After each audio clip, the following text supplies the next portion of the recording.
Et toi, tu veux ma photo ? Aujourd'hui, vous allez apprendre pourquoi les poissons n'ont pas besoin de corps pour vivre, comment un volcan actif est devenu la résidence de requins et comment les poissons ont appris à tromper la mort. C'est parti!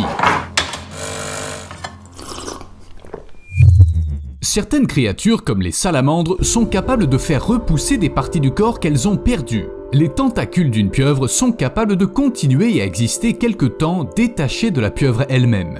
Mais ce n'est pas si surprenant. L'autre truc, c'est les zombies sous-marins. Je suis très sérieux. On trouve sur internet de nombreuses vidéos de ces poissons qui ont survécu à l'attaque d'un prédateur et sont restés en vie alors qu'ils ont perdu une partie impressionnante de leur corps. Et on ne comprend pas comment ils arrivent encore à se déplacer. Bon, disons que quelqu'un a mangé un morceau de ce poisson. Les dégâts sont dans le dos, donc peut-être que les organes vitaux n'ont pas été touchés. Mais et un poisson qui a perdu la majeure partie de son corps, ou sa tête ? Qui peut vivre sans tête ? Même le fantôme de la maison Gryffondor en avait une, même s'il n'était pas en vie. Peut-être que la taille est très importante dans cette situation. Il est peu probable que vous tombiez sur un requin sans tête. Mais les animaux dont le cerveau est relativement petit peuvent rester en vie pendant plusieurs semaines si une grande partie de leur tronc cérébral demeure. Vous vous souvenez de Mike, le poulet sans tête ? C'est pareil, malheureusement les poissons ne font aucune sauvegarde. Donc s'ils ont de gros dégâts, il n'y a que deux possibilités, l'infection ou la mort. Ou, ouais, ce poisson zombie a été capable de cicatriser sa marque de morsure, mais bon, ça représente quoi ? Un sixième de son corps ? On dirait bien que les poissons sont plus résilients que ce qu'on pense. Peut-être même trop résilients. Vous pensez que c'est pas un problème ? Oui, il y a beaucoup de façons de tuer un zombie. Vous en connaissez probablement certaines. Mais que faire d'un poisson zombie qui ne meurt pas même si on le met au four ? Alors toi, laisse-moi sortir d'ici et t'es mort, t'as compris ? Et un poisson qui vit avec un trou dans la tête. Oui, c'est tout à fait possible si vous êtes une carpe à la lune et que vous ressemblez à un personnage de Silent Hill. Regardez, elle n'a pas d'yeux. Littéralement, on voit ce qui se passe de l'autre côté de sa tête. En plus, cette carpe à la lune est noire. Sûrement pour avoir l'air encore plus flippante.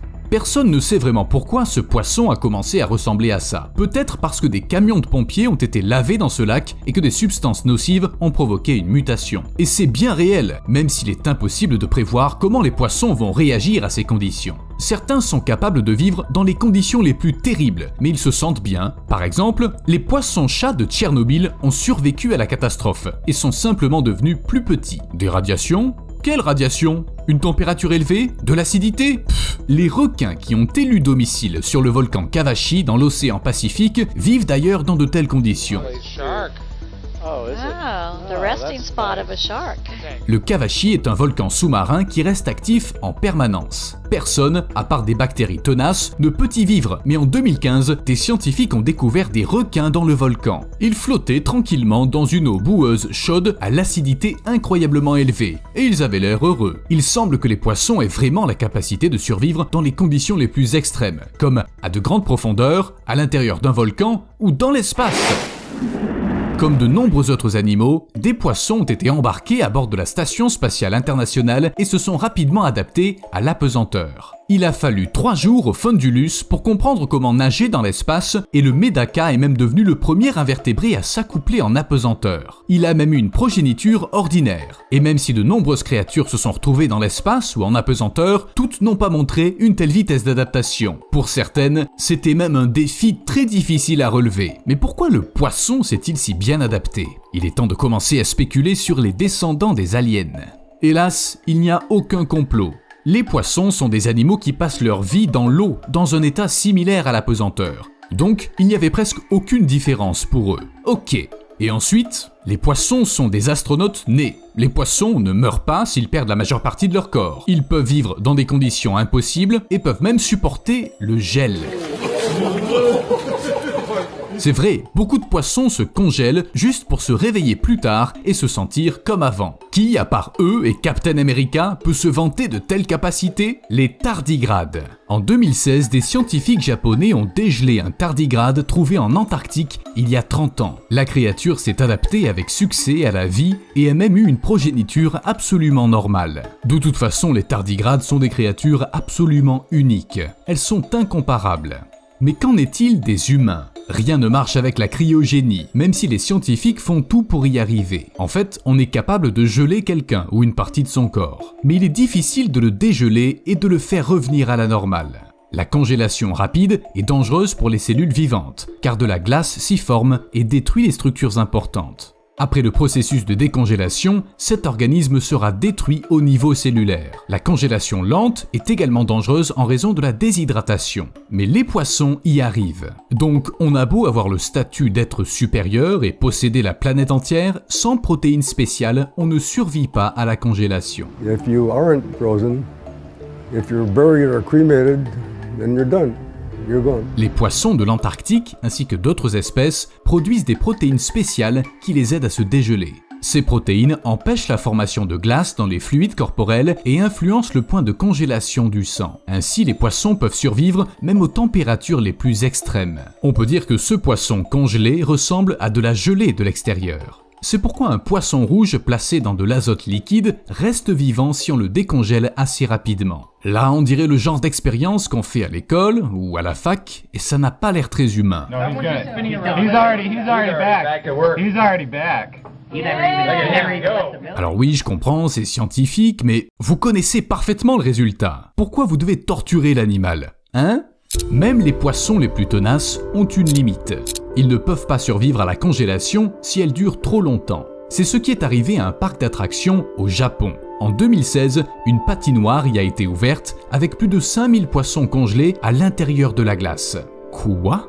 Mais comment quelqu'un a pu penser à un truc comme ça ? Et si on lit les commentaires sur les réseaux sociaux, je suis pas le seul à ne pas comprendre. La direction du parc, bien sûr, a dit que les poissons étaient déjà morts et ne pouvaient pas être mangés, blablabla. Les gens n'ont pas apprécié ce genre de décoration. Les poissons non plus, je pense. Et les grenouilles sont d'accord avec eux. Pas les grenouilles qui sont capables de survivre à des températures basses sans aucun problème. Les grenouilles à tête plate ne sont pas non plus très contentes des humains, parce qu'elles sont utilisées comme gourdes. Le corps de ces grenouilles peut accumuler de l'eau pour survivre dans le désert, et les gens les pressent comme des citrons, quand c'est nécessaire.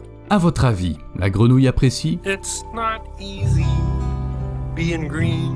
Oui, les gens font souvent des choses à ne pas faire. Et généralement, la nature n'y peut rien. Mais quand les prédateurs et les serpents venimeux sont impuissants, les poissons viennent à la rescousse. Attention à votre tête!